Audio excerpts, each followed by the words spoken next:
Bonjour à tous, Ulrich Génisson, fondateur d'It to Be Fit, la première communauté du régime cétogène depuis 2015. Et je rappelle que je suis en céto-nutritionnel depuis 2013 de façon ininterrompue. Aujourd'hui, direction l'autre bout du monde pour moi, parce que nous allons à la réunion, à la rencontre du docteur Anne Lucas. Bonjour Anne. Bonjour Ulrich. Merci d'avoir accepté notre invitation.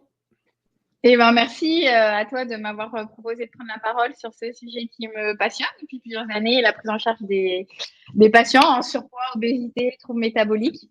Alors moi, de formation initiale, je suis docteur en pharmacie. Donc, j'ai passé ma thèse en 2009 et puis je me suis très vite rendu compte que ce qu'on proposait me semblait pas vraiment très cohérent, notamment dans la prise en charge des patients diabétiques de type 2. Et une des réflexions que je m'étais faite, c'était mais je comprends pas pourquoi est-ce qu'une fois que les ADO marchent plus, on met les patients sous insuline et ils prennent du poids. Alors même que la prise de poids est un facteur majeur de risque de développer un BTD. Donc je me suis dit, il y a quand même un problème. Il va peut-être falloir revoir un petit peu les prises en charge que l'on propose. Et j'ai eu la chance très rapidement, je pense que c'était dans l'année qui a suivi ma thèse, de découvrir tout un univers parallèle à la médecine allopathique, dans lequel j'ai baigné pendant 10 ans presque. De découvrir la médecine fonctionnelle, la micronutrition, alors par le biais d'un labo. Je ne sais pas si je peux citer les labos ou aussi. Si, tu es totalement libre chez It to Be Ok. Fit. Ok. Donc, par l'intermédiaire du laboratoire Pilège, donc que je remercierai toute ma vie parce que c'est grâce à eux quand même que j'ai pu découvrir cet univers. Avec Denis Richer, je ne sais pas si tu le connais, mais c'est un des grands acteurs de la prise en charge des sportifs de haut niveau en micronutrition.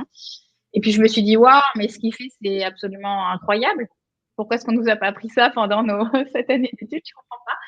Et donc, dès 2010, j'ai commencé à me former en micronut via plusieurs diplômes universitaires et des formations privées, parce qu'il y a des formations privées qui sont d'excellente qualité. Il n'y a pas que la fac qui propose des formations de bonne qualité. Et donc voilà, je me suis passionnée par la problématique métabolique parce que d'une part, au niveau personnel, j'avais des antécédents familiaux de surpoids, de maladies cardiovasculaires, de diabète de type 2.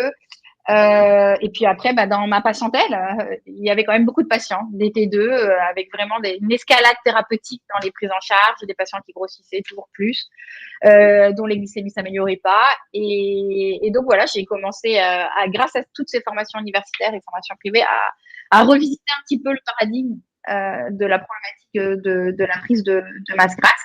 Et donc j'ai complètement changé l'approche qui était proposée habituellement. Et donc, effectivement, j'ai commencé à mettre en place des protocoles micronutritionnels, donc ça, on en parlera peut-être un petit peu plus tard. Et puis, bien évidemment, changer les habitudes alimentaires. Donc ça, c'était il y a déjà une dizaine d'années. Et puis, il y a quelques temps, je pense qu'il y a peut-être 2 ans, j'ai découvert ton académie que j'ai suivi avec… J'ai été revoir vite fait tout à l'heure. Ça remonte juste 2018, on est en 2024. Hein, donc, Déjà? oui. Waouh! Le temps passe super vite. Donc, j'ai découvert ton académie que j'ai suivi avec grand plaisir. J'ai trouvé vraiment les formations, les supports de cours d'excellente qualité. Et voilà, moi, je suis une étudiante à vie, donc je me forme sur ce thème et d'autres, puisque en médecine fonctionnelle, on prend en charge pas que les problématiques métaboliques, mais finalement un peu toutes les pathologies dites de civilisation que peuvent rencontrer les patients. Mais c'est quand même un petit peu mon domaine de prédilection, donc je suis ravie d'intervenir aujourd'hui. Et donc, effectivement, pour expliquer un petit peu les prises en charge que je propose. Moi, c'est vrai que sur les premières années, j'étais vraiment centrée sur l'assiette et les micronutriments et comment améliorer le signaling de l'insuline et comment réverser l'insulinorésistance. Donc, c'était vraiment des stratégies très orientées sur le comportement alimentaire en tant que tel. Qu'est-ce qu'on va mettre dans l'assiette? Comment est-ce qu'on va proposer le modèle alimentaire? Et puis, comment est-ce qu'on va améliorer les statuts biologiques? J'ai fait ça pendant peut-être 3-4 ans. Et puis, je me suis quand même rendu compte, et je le dis vraiment, vraiment sincèrement, je me suis quand même rendu compte que certains patients, malheureusement, pourtant, c'était exactement le modèle qui convenait, de les mettre en hypoglucidique, hyperlipidique, c'est ce qu'il fallait. Mais certains patients n'y arrivaient pas, en fait. Il y avait vraiment, chez certains patients, des blocages psychologiques qui leur empêchaient de mettre en place ces recommandations alimentaires et donc de lever tous les blocages métabolique. Et c'est là que je me suis formée en psychologie de nutrition. Donc, on sort complètement du domaine actuel, mais je pense que c'est important de le dire parce qu'il y a peut-être des patients qui nous écoutent et qui se disent, mais moi, je comprends pas. Moi, j'ai essayé, ça n'a pas marché, j'ai pas réussi, et qui se sentent un petit peu, voilà, qui se sentent un peu nuls, on va dire. Alors que bon, bah, il faut toujours envisager la prise en charge d'un patient d'une manière un peu holistique et se dire que, bah, oui, effectivement, au-delà des blocages métaboliques, il y a aussi des blocages psychologiques et parfois, il faut rentrer par cette porte-là. Et c'est vrai que j'ai quelques patients où je vais pas du tout leur parler de keto parce que je sais qu'ils ont une telle restriction cognitive que ça va aggraver leur restriction cognitive et qu'on ne va jamais s'en sortir. Donc, je passe d'abord par traiter tous les leviers psychologiques et puis, naturellement, une fois que tout ça c'est géré, bah, c'est facile de les ramener au régime cétogène. Alors, moi, je n'utilise pas forcément le terme cétogène, je dis hypoglucidique, hyperlipidique et puis on voit où est-ce qu'on emmène le patient. Parce que j'essaye vraiment de mettre en place des modèles alimentaires qui sont individualisés, personnalisés. C'est-à-dire comment je fais, je me sers de la biologie fonctionnelle, c'est-à-dire je vais aller évaluer le degré d'insulinorésistance du patient. Et je pense que ça, c'est important de le rappeler. Je ne sais pas s'il y a des médecins qui nous écoutent aujourd'hui, mais il y a encore beaucoup trop de médecins allopathes qui se contentent de faire des glycémies à jeun. Ça n'a pas de sens. C'est même la norme. Si ce n'est que, voilà, si ce n'est que d'attendre que le patient devienne diabétique, je ne vois pas à quoi ça sert de faire des glycémies à jeun. On sait que l'homéostasie de la glycémie, elle est hautement régulée et que pour que la glycémie dépasse un 26, il va s'en passer des années, il va s'en passer des choses. Et pendant toutes ces années-là, nous, on peut agir. C'est là qu'on agit. Et donc, l'idée, c'est vraiment de toujours coupler une insulinémie à jeun et une glycémie à jeun et de pouvoir calculer ces index, OMA, IR, cookie. Et donc, effectivement, en fonction du niveau d'OMA, plus le OMA va être élevé, plus je vais proposer un modèle alimentaire qui va être pauvre en glucides. C'est un petit peu comme ça que je fonctionne. C'est pour ça que je dis que je ne fais pas forcément un cétogène strict, mais vraiment que je m'adapte au degré d'insulinorésistance et aussi forcément au résultat clinique du patient. En fonction de sa perte de poids, si sa perte de poids est bonne avec 50 grammes de glucides, je vais rester à 50 grammes de glucides et je ne vais pas le forcer à descendre en dessous de 20 grammes de glucides. Là, je parle vraiment que du métabolique, je ne parle pas des maladies neurodégénératives, du cancer et autres où il faudra sans doute être beaucoup plus strict, mais vraiment dans le sujet que j'aime aborder, du surpoids et de l'obésité, j'estime qu'on n'est pas obligé de mettre tous les patients à moins de 20 grammes de glucides parce que tout le monde n'a pas le même degré d'insulinorésistance. Tout à fait.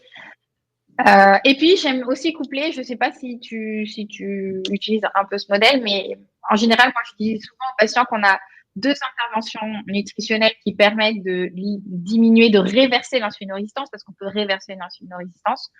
C'est effectivement tout ce qui va permettre d'éviter de triguer l'insuline, donc couper les glucides, de limiter les glucides, et d'autre part, de mettre en place des fenêtres de restriction alimentaire. Donc, c'est aussi un modèle, le fasting, c'est aussi un modèle que j'utilise. Et encore une fois, je déteste imposer un modèle alimentaire à un patient. Je trouve que de toute façon, ça ne marche pas. Quand on impose quelque chose, il faut que le patient il adhère. Et en fait, il faut essayer, c'est un petit peu une consultation, c'est essayer de trouver des accords, des compromis sur qu'est-ce que vous seriez capable de faire par rapport à votre contexte de vie. Et c'est vrai que parfois, il y a des patients qui, au début, ont une telle addiction pour les glucides et une telle restriction cognitive, ça les angoisse de couper les glucides. Alors, on va peut-être commencer par instaurer des petites fenêtres de jeûne pour vraiment diminuer les taux d'insuline. Et puis, je vais, en fonction de la capacité du patient à adhérer à l'un ou l'autre modèle, coupler un peu l'un et l'autre. Donc, ça peut donner des modèles hyper variés en fonction des patients. Certains vont faire du OMAD avec 50 grammes de glucides et d'autres vont ne pas manger sur 36 heures et manger que 20 grammes de glucides parce que l'OMA est très élevé et qu'on a une insulinorésistance qui est majeure. Donc voilà, c'est une intervention nutritionnelle que je trouve tellement sensée. Et si on revenait tous à nos cours de biochimie et de physiologie, on comprendrait qu'aujourd'hui, la problématique, c'est pas tant la glycémie élevée, mais l'insuline qu'on surstimule parce qu'on pense que l'insuline que la glycémie est la problématique majeure. Donc oui, on est d'accord que quand on a des glycémies élevées, on fait du stress carbonyle, c'est extrêmement problématique, mais essayons de comprendre comment est-ce qu'on peut diminuer cette glycémie sans aller donner d'insuline à un patient alors qu'on sait que cette insuline, finalement, c'est l'hormone qui est peut-être au cœur de la majorité des maladies dites de civilisation aujourd'hui. C'est dingue, on marche sur la tête, c'est absolument dingue. Absolument oui, c'est comme des pompiers qui viennent arroser un incendie avec de l'essence. Exactement. Donc,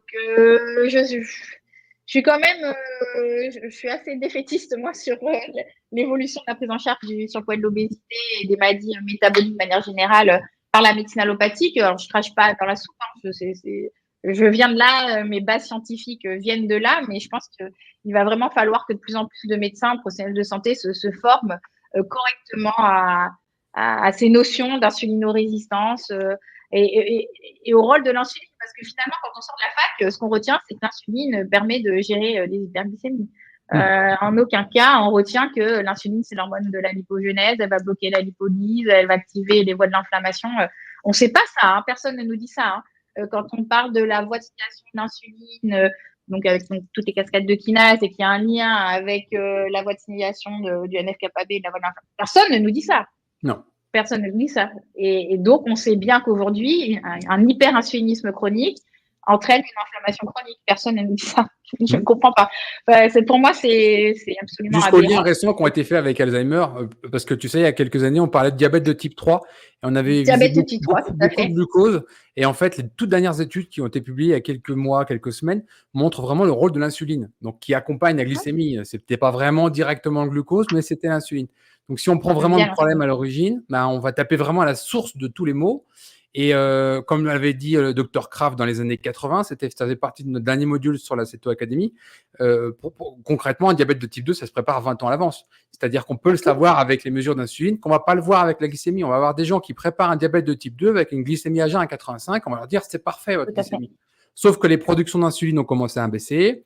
Et après, on a tous les autres problèmes parce qu'on sait que la production de glucagon est directement régulée par l'insuline. On a aussi les problèmes sur le diabète de type 1, etc. Donc, oui, mesurer l'insuline, ça devient vraiment prioritaire. C'est majeur. C'est majeur. Et en sachant qu'aujourd'hui, vu que malheureusement, il y a un gros blocage au niveau des guidelines sur le dosage de l'insuline, moi, je pense que c'est quand même important de dire au patient qu'il peut aller dans son labo de quartier et demander le dosage de son insuline. Il a le droit de le faire. Donc, pour moi, c'est essentiel. Alors après, au-delà de, bien évidemment, c'est ce que j'explique aux patients, vraiment la colonne vertébrale, quand on cherche la cause profonde qui peut expliquer l'excès de massage chez un patient, la colonne vertébrale, je dirais, le point commun à tous ces patients, c'est l'insulinorésistance. Et après, je ne sais pas si tu as eu l'occasion d'en discuter avec d'autres professionnels de santé dans tes interviews, mais il faut toujours avoir une vision très globale. Et c'est vrai qu'en médecine fonctionnelle, on essaye de ne pas scinder le patient en spécialité, et comme c'est fait en médecine allopathique, on va voir l'endocrino, on va voir le psychiatre, on va voir le gastro. On essaie vraiment de voir ça de manière globale.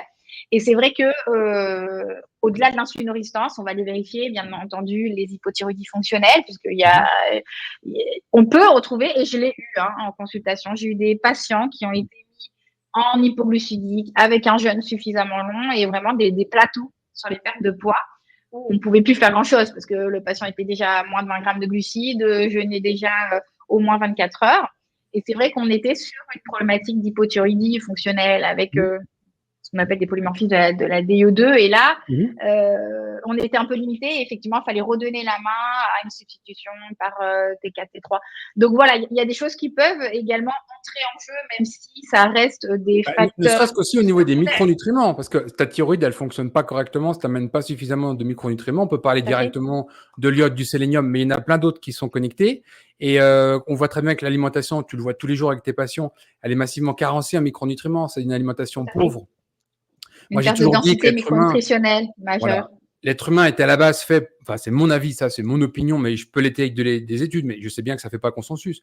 L'être humain est fait pour avoir une dépense énergétique entre 3500 et 4500 kilocalories par jour. Ça veut dire qu'il est censé manger ce volume de nourriture et l'apport de micronutriments est calé sur cet apport de nourriture, sur ce volume. Et le problème, c'est qu'aujourd'hui, beaucoup de gens sont sédentaires et à 4500 calories par jour, ils prennent 2 kilos par semaine. Voilà. C'est le grand problème. Du coup, on est obligé de densifier en micronutriments un petit volume de nourriture, ce que personne ne fait, puisque les micronutriments, c'est le parent pauvre de la nutrition. Les gens mangent de plus en plus de calories vides.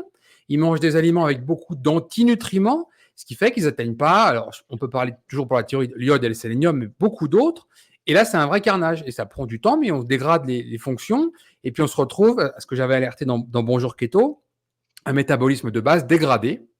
Et clairement, en particulier les femmes qui ont fait beaucoup de régimes hypocaloriques et avec 1000 kilocalories par jour, elles arrivent à prendre du poids. Et là, elles veulent encore couper, mais c'est pas possible, c'est pas tenable. Et on a un vrai problème avec ça. Exactement. Ouais, exactement. Sur la thyroïde, alors il y a plein de mécanismes pathologiques qui expliquent les hypofonctionnements thyroïdiens, mais notamment donc si on parle de ces patientes, parce que c'est souvent elles qu'on récupère finalement, celles qui ont passé peut-être la moitié de leur vie au régime et qui ont du coup effectivement un métabolisme de base qui est extrêmement abaissé. Parce qu'effectivement, au niveau de la thyroïde, donc on produit de la T3 à partir de la T4, mais quand on met en place des régimes qui sont hyper stricts, hypocaloriques et également hyperprotéinés, hein, c'est le cas dans les régimes hyperprotéinés, on va stimuler une enzyme qui convertit la T4 en T3 reverse. Et cette T3 reverse, elle va complètement bloquer le métabolisme de base. Et là, c'est vrai que de s'acharner à faire un keto, bon, il va falloir remonter un petit peu les calories, accepter de reprendre un petit peu de poids et puis réverser cette production de T3 reverse pour rebasculer sur une T3 active qui va permettre de relancer le métabolisme. Tu parlais de l'insuline tout à l'heure, mais pareil, au niveau des bilans thyroïdiens, c'est pas fait correctement. Ils s'arrêtent à la TSH. Même les gens qui ont des problèmes de thyroïde s'arrêtent à la TSH. T4, ouais, c'est bien. T3, rarement mesuré. T3R, n'en parlons même pas. Et c'est même pas fait sur des analyses d'urine de 24 heures, qui est quand même le gold standard sur le sujet. Parce que les hormones thyroïdiennes, c'est pas juste sur une prise de sang à un moment donné. Et tout ça fait qu'on a un vrai carnage sur la thyroïde. Exactement. Alors moi, c'est une de mes spécialités, la biologie fonctionnelle. Je donne cours sur ce thème et le but, c'est d'essayer d'apprendre aux médecins un petit peu à revoir leur manière de prescrire les bilans biologiques. Le problème, c'est qu'il faut le reconnaître, hein, on peut pas non plus taper sur les médecins comme ça. Ils sont un peu pieds et poings liés parce que la Sécu leur tape dessus dès qu'ils commencent à prescrire plus qu'une TSH. Alors oui, clairement, si on doit faire le point aujourd'hui rapidement, si on non, veut mais évaluer… Attends, on va ralentir. Tu vas expliquer spécifiquement ça, parce que ça, c'est super important. Moi je tire à boulet rouge sur la sécurité sociale, mais on va expliquer le problème. Aujourd'hui, je vais l'expliquer moi, tu vas me dire si c'est faux, tu complètes. Aujourd'hui, on a un système de soins qui est calibré pour une industrie pharmaceutique au sens large, donc des médicaments, etc. Le médicament est produit par un laboratoire, il y a tout un cahier des charges pour qu'il soit validé et remboursé par la sécurité sociale. Là, il y a des gens qui sont corrompus, etc. Enfin, c'est un vrai gros business. Hop, le médicament, il arrive sur le marché. Très bien. Bon, c'est comme ça, c'est remboursé par la Sécu, tout le monde va l'utiliser et tout le monde se fout de savoir si le médicament, il coûte 2 € ou 500. On s'en fout, c'est remboursé par la Sécu.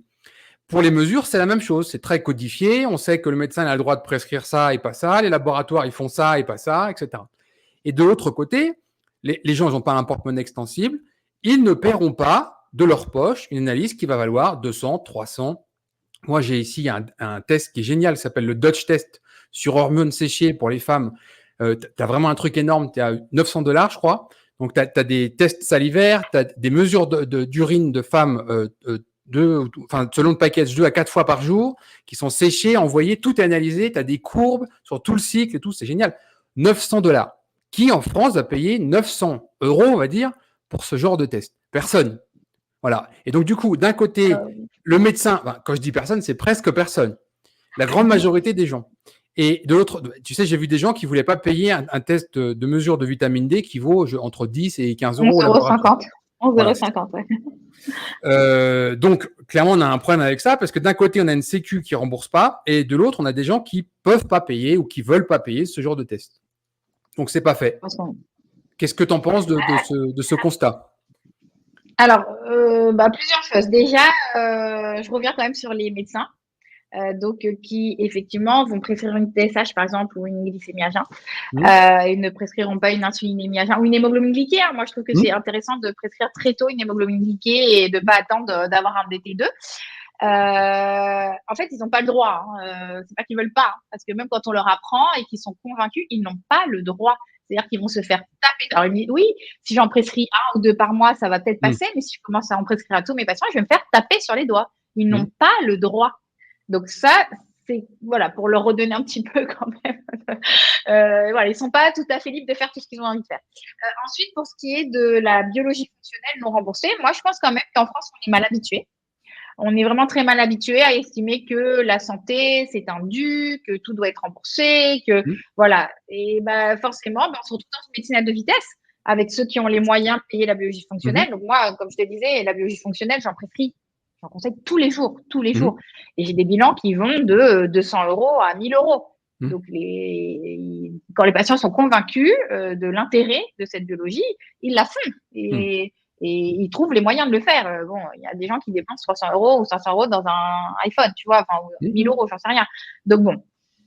Là, je trouve quand même qu'il y a aussi une part de responsabilité à donner aux patients et lui faire comprendre que finalement, la santé, tout n'est pas dû et que je le déplore, mais c'est comme ça. On a un vrai problème parce que je suis d'accord, mais c'est un vrai problème. Il n'y a pas de solution là. Moi, j'évoque le problème et j'ai pas de solution. Typiquement, il y a des gens, ils gagnent 800, 900 € par mois.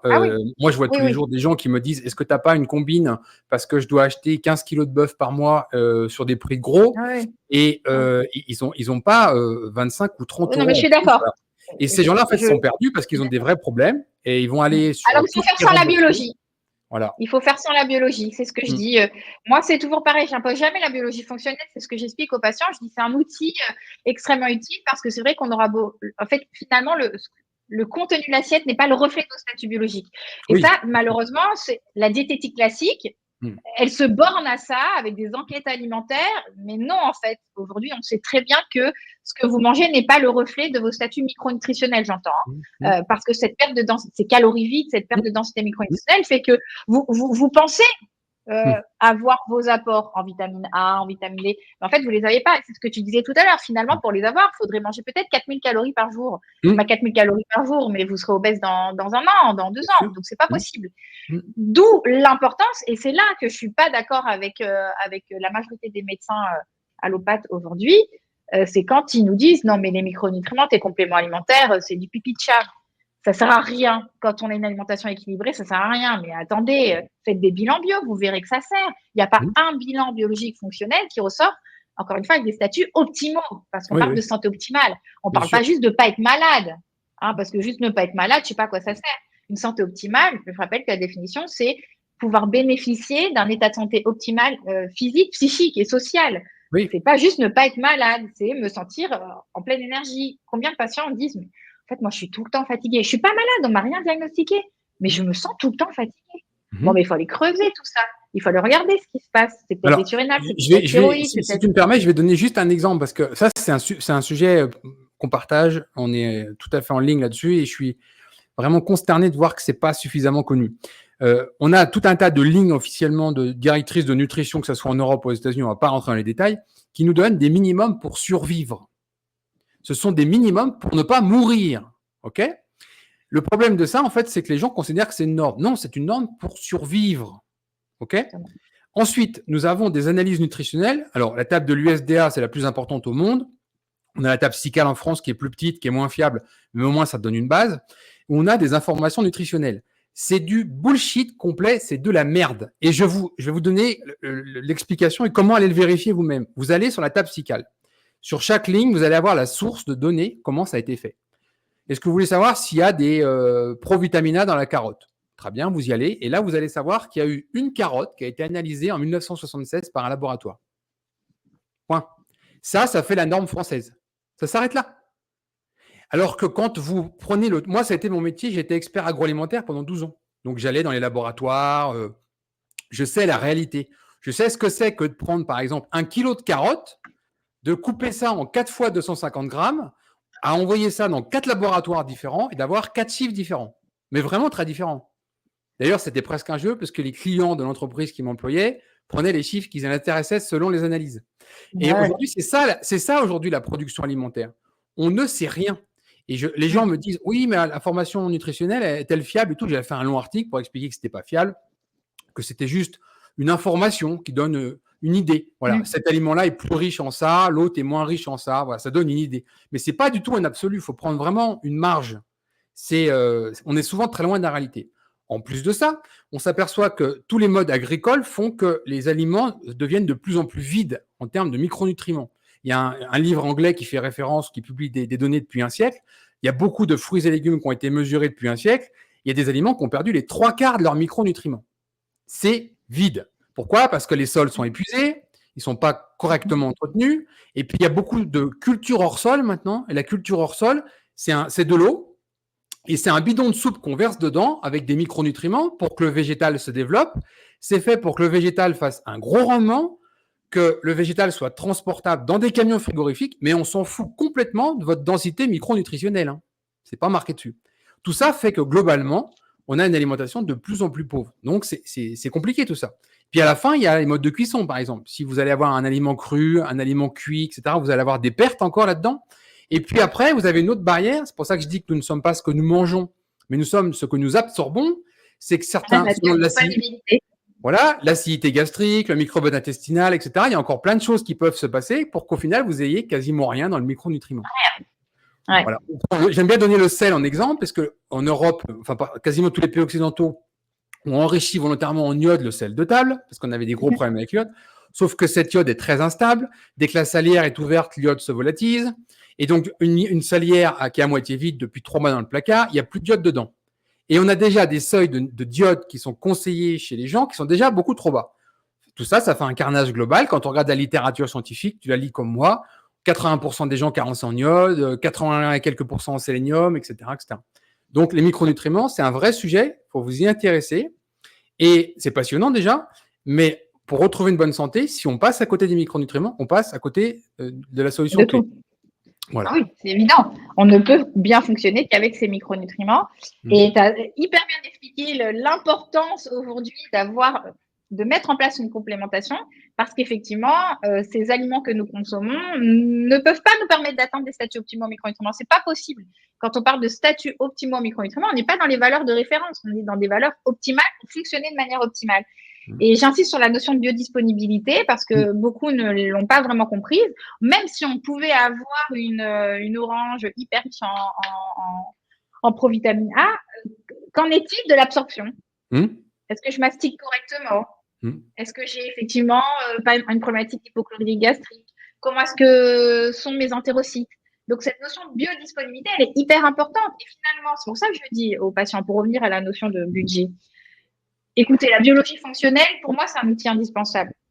C'est indispensable parce que ça nous permet vraiment d'évaluer vos statuts et de savoir comment est-ce qu'on va devoir vous complémenter. Parce que je suis pas pour la complémentation à l'aveugle, je suis pas pour les multivitamines, je suis vraiment pour complémenter le patient en fonction de sa clinique, en fonction de sa biologie.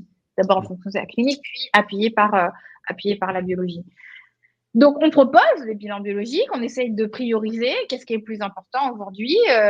Peut-être que chez un patient qui est insulino-résistant, moi, j'aurais tendance à aller coupler un Oma Quickie, un chrome, une vitamine D, un profil d'oméga 3. Voilà, c'est le sélénium, c'est les micronutriments que j'aurais tendance à coupler avec sur ce pilier, et le zinc d'ailleurs aussi, érythrocytaire, sur ce pilier insulino-résistance. Mais bien évidemment, on s'adapte au budget du patient. Le patient ne peut pas, tant pis, on fait que l'intervention nutritionnelle. Et ça sera déjà beaucoup mieux que ce qu'il faisait avant. Donc, il faut s'adapter au profil du patient et puis essayer de créer un protocole qu'il saura tenir sur la durée. Et parce que le but, encore une fois, c'est pas de faire un cétogène sur 3 mois. Le but, c'est d'adhérer au modèle et de vivre. Oui. Tu disais toi-même que ça fait je ne sais pas combien d'années que tu y es. Donc, il faut être à l'aise dans le modèle. Est-ce que je passe si vous n'êtes pas à l'aise dans le modèle et si vous sentez une frustration, c'est mort. 3 mois, vous me dites je lâche. J'ai toujours dit à tout le monde. Il faut trouver des solutions. Il faut trouver des solutions. Ouais. Et c'est pour ça que je conseille beaucoup les livres de cuisine de ta compagne parce que du coup, ça donne, voilà. Il est arrivé à la réunion, c'est le dernier, 450 pages. Et puis le premier que tu connais déjà parce que celui-là, il date un peu. Voilà. Oui, celui-là, c'est celui que je recommande. Moi, je mets des liens toujours. Vous allez commander ce livre, vous verrez, vous aurez plein de recettes, surtout pour les patients qui ont vraiment ce côté très sucré, qui ont peur de ne pas pouvoir manger, mais d'avoir des alternatives keto, de cookies, de muffins, de trucs de je sais pas quoi. Ça les aide énormément. Le but, c'est vraiment que, moi, c'est souvent ça que je demande lors de la seconde consultation, quand je fais de la psychonut. Quelle est votre balance plaisir-frustration? Je m'en fous de combien de kilos vous avez perdu. Vous avez perdu 6 kilos, mais votre frustration elle est à 8 sur 10, et vous allez les reprendre, les 6 kilos. Ça n'a pas de sens. Donc, le but, c'est vraiment que le patient se sente à l'aise dans le modèle alimentaire et donc de travailler avec lui et d'essayer de trouver quelles sont les recettes qui vont vraiment bien fitter au modèle hypoglycémique, hyperlipidique et dans lequel il se sent bien, avec la petite notion de jeûne chez certains patients. Et puis, comme je disais, l'idée, c'est aussi d'aller vérifier qu'est-ce qui se passe autour, parce qu'il y a souvent un contexte chez la femme aujourd'hui, d'hypothyroïdie fonctionnelle, c'est hyper fréquent, vraiment hyper fréquent. Donc, si on peut essayer d'un petit peu rebooster le fonctionnement thyroïdien en comprenant un petit peu ce qui se passe, il y a plein d'explications possibles, mais voilà. Et puis, regarder les surrénales parce que c'est souvent des patients qui sont stressés avec des hypercorticismes fonctionnels. Donc, ça perturbe le métabolisme des glucides. Donc, aller travailler un petit peu sur les surrénales. Et ça aussi, je reparle un petit peu de biologie fonctionnelle parce que j'adore ça.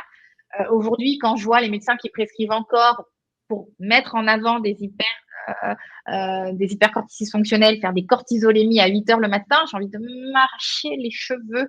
Donc, c'est pas comme ça qu'on fait. Donc, si je peux juste donner l'information, il faut faire des cycles du cortisol salivaire, regarder le cas, et on voit un petit peu l'état de ses surrénales. Et parfois, effectivement, chez une patiente qui est en résistance à perte de poids, il faut peut-être aller travailler un petit peu du côté des surrénales. Et puis, comme ça fonctionne avec la thyroïde, souvent, il faut travailler les deux en même temps. Donc, c'est passionnant, ce thème du surpoids de Parce que l'obésité. tout est connecté. Toi, on a d'excellents résultats sur les surrénales avec la chronobiologie. Et que tu commences à faire attention à la lumière bleue, dès que tu commences à faire attention au sommeil, dès que tu commences à faire attention à la phase d'endormissement, etc. Bien sûr, corrélé avec la mélatonine, tu as des gens qui sont complètement dans les choux au niveau mélatonine, qui ont des mélatonines à 0. Et tout est connecté, en fait. Dès que tu commences à vraiment travailler sur le sommeil, hop, moi, j'ai vu plein de gens, ils avaient un plateau et ils ne comprenaient pas, même des glycémies élevées le matin. Glycémie élevée le matin. Et les gens ont mis à comprendre l'importance du sommeil, à remettre un petit déjeuner, à beaucoup moins manger ou pas manger le soir. Et hop, c'était réglé. Tout à fait. Et tout s'en met en route. L'insuline. Ça, c'est voilà. hyper important. Oui. De la mélatonine, c'est vrai qu'il faut essayer d'optimiser le plus possible sa synthèse. Donc, il y a les conseils gynédiététiques dont tu as parlé. Et puis après, parfois, on se rend compte que la synthèse de mélatonine, elle est déficitaire parce qu'on manque de sérotonine. Et donc, l'idée, c'est d'aller travailler indirectement sur la sérotonine, sur les capacités à méthyler, pour optimiser sa propre capacité à resynthétiser de la mélatonine. Et puis, c'est vrai que ce qu'on fait, on a d'abord une approche un petit peu symptomatique, on va rendre de la mélatonine, mais l'objectif, c'est quand même une approche de terrain et essayer de comprendre pourquoi est-ce que le patient synthétise pas bien sa mélatonine.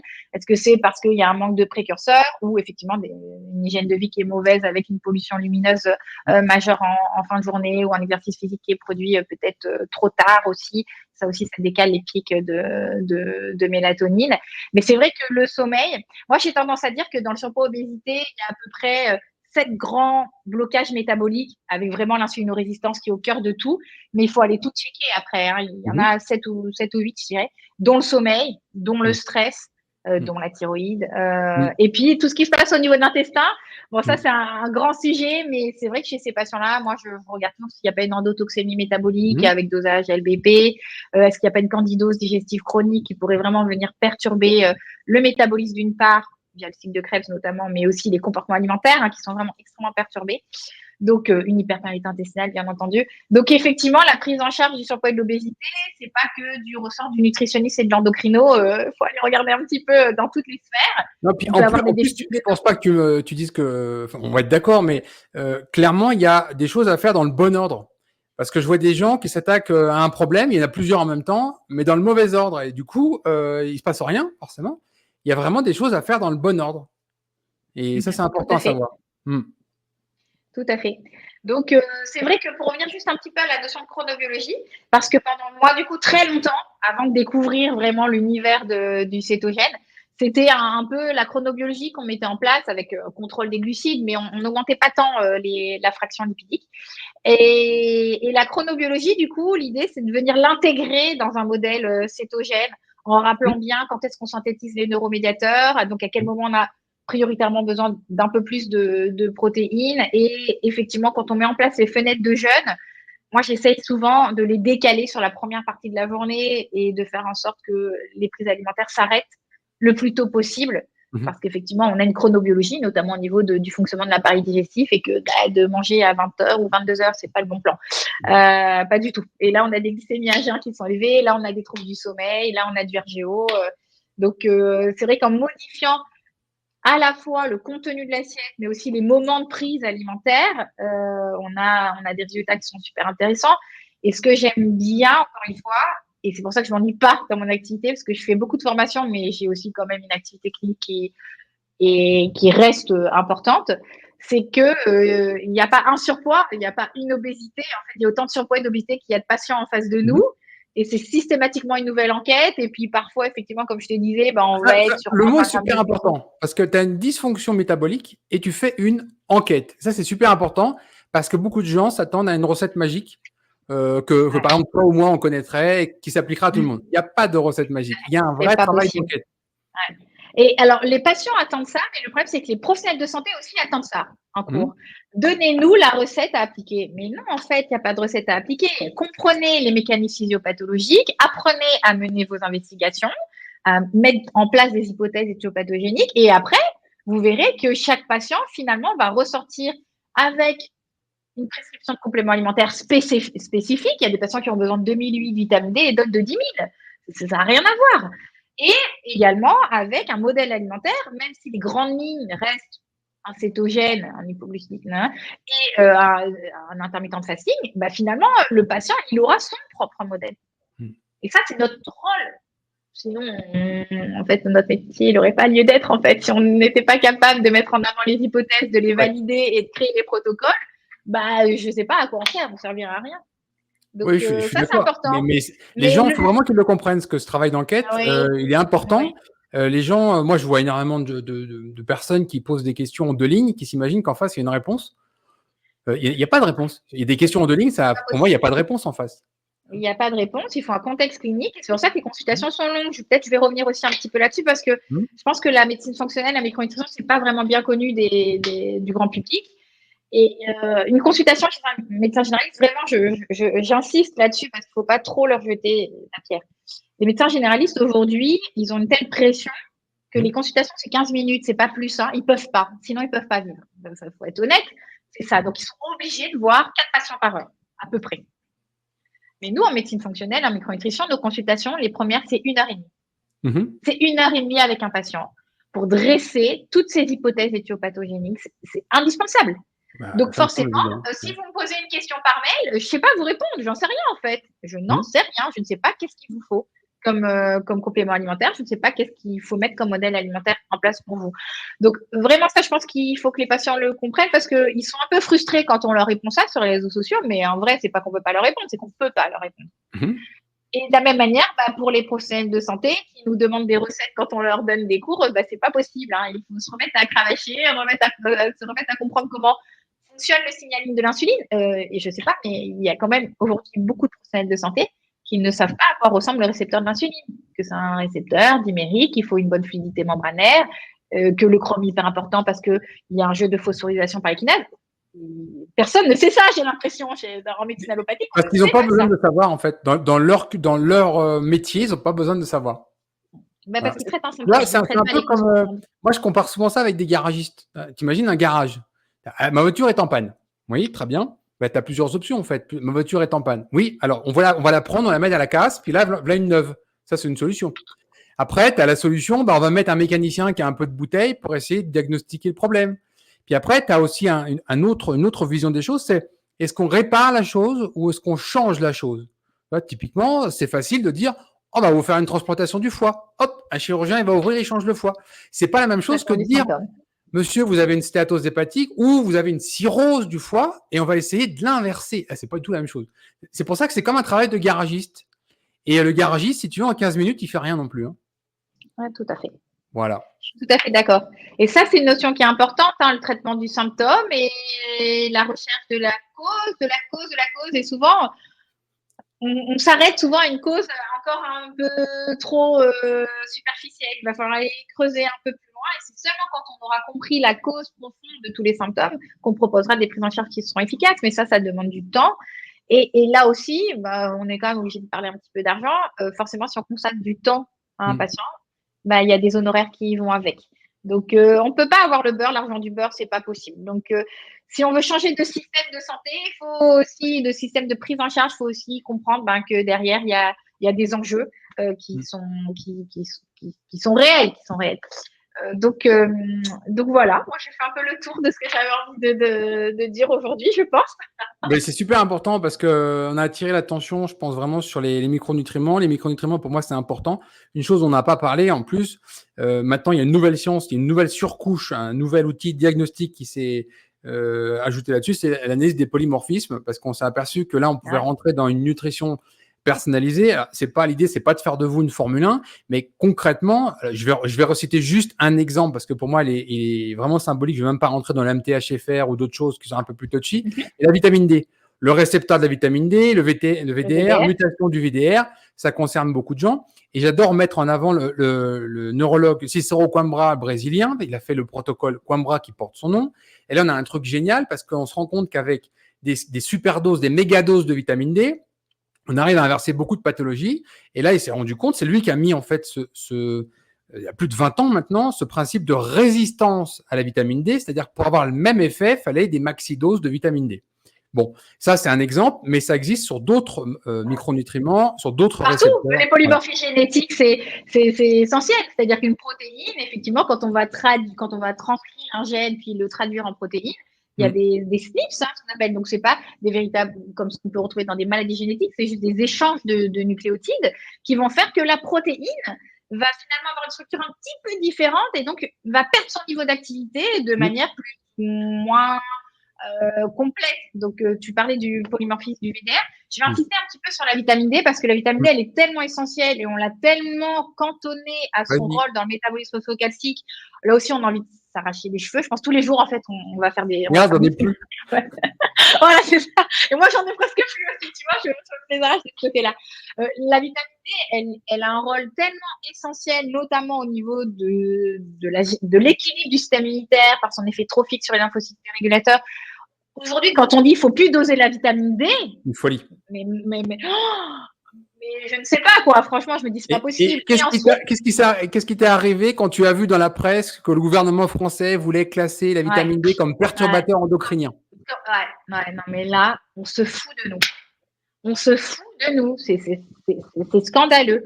Et au-delà du dosage. Donc, alors après, le dosage, il coûte à peu près 11,50 €. Donc ça, j'arrive à dire aux patients, allez faire votre dosage. Il faut faire votre dosage de vitamine D. On ne va pas vous complémenter à l'aveugle. On va regarder votre statut de départ et on établira les doses.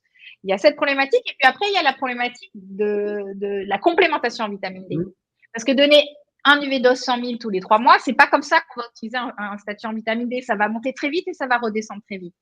Il nous faut des doses journalières de vitamine D adaptées. Là, on avait parlé de la population un peu avec un body fat élevé.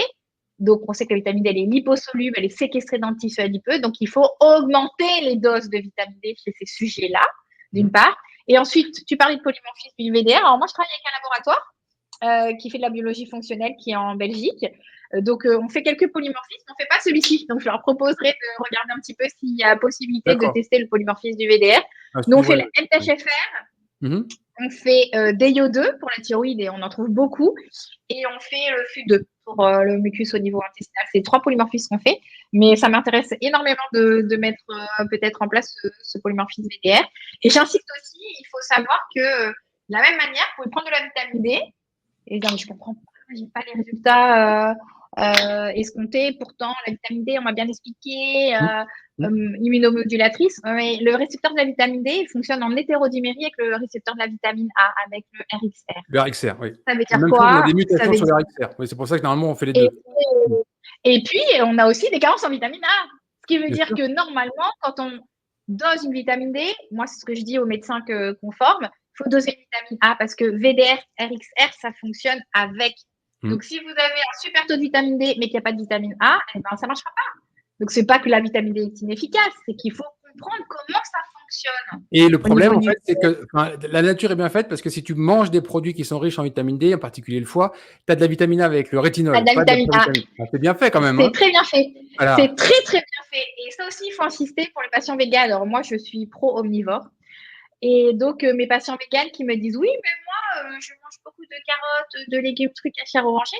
Mais il faudrait peut-être rappeler à ces personnes-là que s'il s'agit de bêta-carotène, de provitamine A, et qu'on n'est absolument pas sûr qu'on est capable de convertir la provitamine A en vitamine A dans certaines conditions. Les rendements sont quasiment nuls, parce que ça dépend notamment du microbiote intestinal. Du microbiote, de la fonctionnalité des entérocytes et des hypothyroïdies. Donc, ces patients qui n'arrivent pas à perdre de poids, qui sont en hypothyroïdie, elles peuvent manger toutes les carottes qu'elles veulent, hein. Elles n'auront jamais de rétinol. Hein. Et d'ailleurs, on voit, elles ont la paume des mains qui sont orangées. C'est parce qu'il y a une accumulation de bêta-carotène et une moindre conversion de bêta-carotène en vitamine A.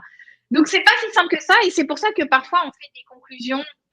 Oui, la vitamine D, ça marche pas. Non, mais parce que il faut avoir une vision hyper globale. Et quand on ouvre une porte, il y en a 10 derrière. Donc, la vitamine D, ça peut aussi ne pas être efficace parce que je prends mes 10 000 I. Ah ben oui, mais je ne digère pas toutes les substances liposolubles, j'ai une stéatorée. Ah ben oui, mais ma vitamine D, elle finit dans les toilettes. Pourquoi est-ce que je ne digère pas mes lipides? Comment est-ce que je peux améliorer la digestion des lipides? Donc, ce n'est pas si simple que ça, et c'est pour ça que je déteste aussi bien quand les professionnels de santé ou quand les patients demandent des formules toutes prêtes. Ce n'est pas possible. Je suis d'accord. Tout dépend de votre clinique, de votre contexte, de vos capacités à digérer, donc de la biodisponibilité des micronutriments qu'on va vous donner. La qualité donc des aliments. Franchement, c'est un sujet passionnant. Moi, je suis ravie de m'être extirpée de Big Pharma et d'être arrivée dans cet univers qui me convient à 200%. Je suis ravie de faire ça et pourtant, on est beaucoup critiqués par nos confrères. On est beaucoup attaqués par nos confrères suspicieux qui ont des égos un petit peu trop surdimensionnés. Mais je dirais que depuis quelques années, j'ai l'impression quand même que c'est certainement pas la majorité, mais les professionnels de santé, notamment les médecins, commencent un petit peu, pour certains d'entre eux, les jeunes d'ailleurs, les jeunes commencent un petit peu à se dire bon, il y a des choses à faire, nos patients nous échappent, il y a la dérive vers d'autres approches qui sont beaucoup moins scientifiques, beaucoup moins encadrées et qui nous desservent d'ailleurs en plus. Ces approches-là, pour ne pas les citer. Donc, je pense qu'il faut, les professionnels de santé doivent reprendre un petit peu leur rôle et pour reprendre un peu leur place dans la prise en charge des patients, il va falloir un petit peu sortir des guidelines et revoir ses cours de biochimie et physiologie. Le problème, c'est que tout le monde sait que normalement la santé passe par l'assiette, sauf qu'un médecin n'a pas de formation à la base. Un médecin généraliste qui n'a pas fait la démarche n'a pas de formation sur la nutrition, n'a pas de formation sur la micronutrition, donc il ne peut pas s'en servir. Et moi, ça m'a fait rire parce que quand j'ai commencé le régime cétogène, tu sais, il y a tout un tas de choses qu'on prend comme normales, typiquement avoir 1 ou 2 rhumes tous les hivers, avoir une migraine tous les 15 jours, enfin des choses que tout le monde partage et tout le monde a accepté ça comme normal. Normal. Et voilà, avec le temps, forcément, tu n'as plus jamais de migraine. Moi, j'ai passé mon arthrose du poignet, on ne va pas encore la répéter, mais qui était normalement irréversible. Et puis, tu n'as plus de rhume ou tu n'as plus de maladie hivernale, etc. Et je me rappelle, on avait une petite boîte à la maison, comme tout le monde, la petite boîte à pharmacie, et on a tout mis à la poubelle. Je n'ai plus rien. Rien de... Un état de santé optimal. Voilà, c'est ça un Voilà. état de santé optimal. C'est pas juste ne pas être malade, diagnostiquer, étiqueter, grosse pathologie. C'est vraiment se dire que j'ai un plein potentiel physique et psychique. Exactement. Et ça, effectivement, ça passe par l'assiette, ça passe par une optimisation des statures micronutriments, une optimisation de tous ces grands fonctionnements. Peut-être qu'on pourrait juste revenir un peu sur la partie hyperlipidique parce qu'on a parlé de l'hypoglucidique. Parce qu'aujourd'hui, clairement, quand on rencontre une patiente qui a passé sa vie au régime, la première chose qu'elle a enlevée, qu'elle a supprimée, c'est les lipides. Parce qu'on l'a lobotomisée et qu'on continue encore sur cette hypothèse complètement aberrante des calories. Oui, tout à fait. Et ça, c'est pas possible. Et donc, d'aller taper sur les lipides. Alors, je pense qu'il faut réintégrer les lipides, il faut leur redonner leur juste fonction, leur juste place dans un équilibre, dans un système vivant sans lipides. On ne vit pas sans cholestérol dans le cerveau, c'est pas possible. Oui. Donc arrêtons de diaboliser le cholestérol. Le cholestérol, on en a besoin, il est essentiel, c'est précurseur, on appelle de la vitamine D, des hormones stéroïdiennes. Donc si on veut un bon équilibre hormonal, si on veut un bon équilibre psychique, si on veut avoir une bonne communication cellulaire, fluidité membranaire, il faut du cholestérol. Donc, il faut arrêter que cette histoire de cholestérol, c'est une catastrophe. Ça, je crois que c'était un des pires drames, je pense. Pour moi, 2024 va marquer l'histoire. C'est-à-dire qu'on a eu Ansel Keys d'un côté, et là, on a 2024. C'est vraiment un truc énorme, parce qu'on a l'équipe de Feldman qui fait un boulot extraordinaire depuis plus de 10 ans. Aux États-Unis, au départ, il était tout seul, et à la base, il est ingénieur. C'est ça qui est intéressant, parce qu'il n'est pas médecin. Il est ingénieur, il a attaqué le sujet cholestérol avec son approche d'ingénieur. Donc, on collecte de la data et après, on regarde ce qui se passe. Il a même créé un laboratoire spécial qui a passé des accords avec d'autres laboratoires et quand les gens passent par son service, les datas sont collectées, ce qui fait qu'il a énormément de data. Et là, ils viennent de publier un papier absolument remarquable qui vient étayer un cas très spécifique. C'est des gens minces, éventuellement minces et sportifs, qui sont en keto, voire keto carnivore, et qui ont un cholestérol au plafond. Quand on se dit au plafond, c'est au plafond. Parce que là, on commence à attaquer sur un total cholestérol de 5 grammes, 6 grammes, 7 grammes, 8 grammes. Okay, là, ça commence à devenir sérieux. Donc, on a des gens qui sont à 2 grammes, 2 grammes et demi. Ils sont à 55-60% de glucides. Ils sont sportifs. Ils sont minces. Ils ont un indice, un IMC relativement bas, voire très musclé. Et là, tout d'un coup, ils passent en keto et ça flambe. Et quand je dis que ça flambe, ça monte jusqu'à des 10 grammes. Hein. OK. Là, ça devient sérieux, quoi. Et le problème, en fait, c'est qu'il n'y avait aucune science sur le sujet. C'était statine obligatoire, c'était etc., etc. Et là, ils ont les datas maintenant. Ils ont montré que, en fait, tu avais une autre vision énergétique dans ce contexte-là, qui était très différent de tout le reste. Il n'y avait pas de calcification, il n'y avait absolument rien sur un score calcique. C'est des gens qui étaient tout est parfait. Il y a juste le LDL qui va vraiment monter, donc triglycérides très bas, le HDL a monté un peu, doublé, triplé, mais c'est le LDL qui va flamber. Et donc, c'est vraiment un contexte très particulier. Et alors, ils se sont amusés à faire une deuxième étude pour montrer comment faire pour descendre radicalement ce taux de cholestérol. Et ça m'a fait rigoler parce que moi-même, je l'ai utilisé. Il y a des gens qui sont venus me voir avec ce syndrome, surtout des sportifs. Ils avaient besoin, par exemple, d'acheter une maison et d'avoir une assurance vie. Ah oui. Donc là, ils n'ont pas trop aimé d'avoir des taux de cholestérol. Et là, en fait, l'astuce, entre initiés, on se la donnait tous. En fait, ils sortaient de cétose. Ils y allaient avec des choses très sucrées. Et là, le cholestérol, il passait de 5 à 2. En 3-4 jours. Ils faisaient leur analyse de sang, ils envoyaient ça au laboratoire et hop, on retourne en keto. Tu vois? Moi, je suis assez étonnée parce que j'avais en tête. Cette étude-là, elle est titrée en « Les Oreos font mieux que les statines ».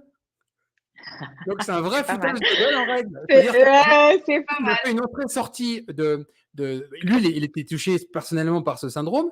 Il a fait une entrée-sortie de cétose avec les Oreos. Et après, il a refait la même expérience avec les statines. Et tu as un résultat 2 fois supérieur d'intervention sur le cholestérol avec des Oreos. OK.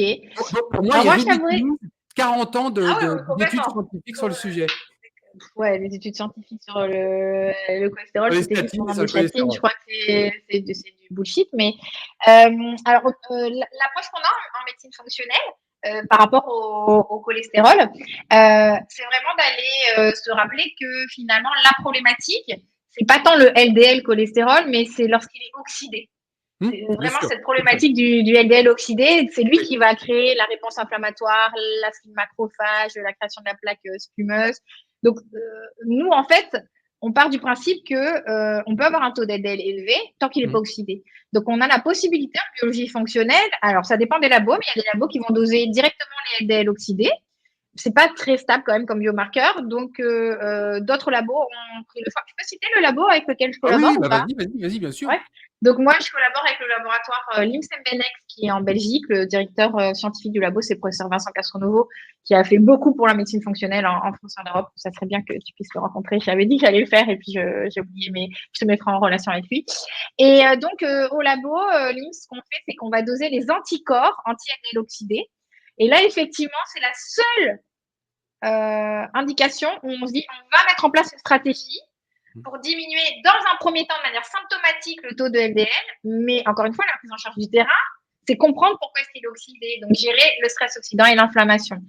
Voilà, donc nous, c'était un peu ça. Alors, le seul truc pour lequel tu m'apprends quelque chose, moi, j'étais persuadée que l'insuline augmentait la synthèse de cholestérol. Donc, il y avait un lien, une passerelle entre... Avec une insuline qui est 3 à 4 fois plus basse, qui est le tiers ou le quart d'une insuline chez quelqu'un en Occident riche en glucides. Oui. Ok, d'accord. Donc oui, la partie lipidique, alors moi ce que je fais, parce que c'est vrai, donc comme je disais, les patientes ont développé une lipophobie vraiment hyper importante. Elles sont persuadées que c'est le fait qu'elles mettent de l'huile de colza, de l'huile d'olive, du truc de manger des noix, qu'elles n'ont plus le droit de manger de noix, plus le droit de manger de fromage, que sais-je. Et donc l'idée, c'est de bien réexpliquer le lien entre lipides et insuline, et également j'aime beaucoup leur proposer un bilan fonctionnel qui s'appelle le profil d'acide gras érythrocytaire. Et ça nous permet vraiment d'établir sur la membrane des érythrocytes vraiment les teneurs de manière très spécifique d'acide alpha-linolénique, de PA, de DPA, de DHA, d'acide arachidonique. Je vais aux États-Unis depuis 2020 maintenant et on a Omega Quant qui fait ça et tu l'as directement avec une goutte de sang sur le doigt.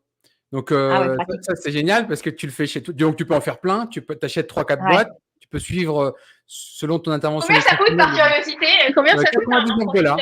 $99. Ok, c'est à peu près le même prix. Nous, c'est 76 euros. Et c'est super intéressant, et notamment, c'est super intéressant pour les véganes.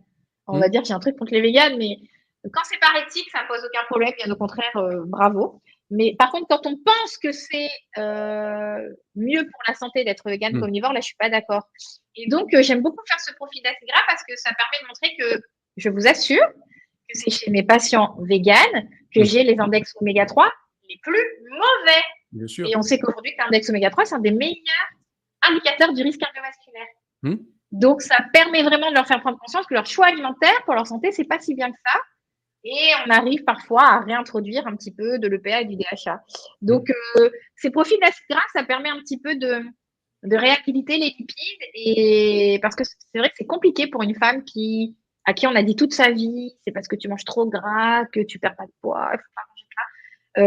Elles font presque des crises d'angoisse à l'idée de devoir ajouter de l'huile d'olive sur leurs carottes.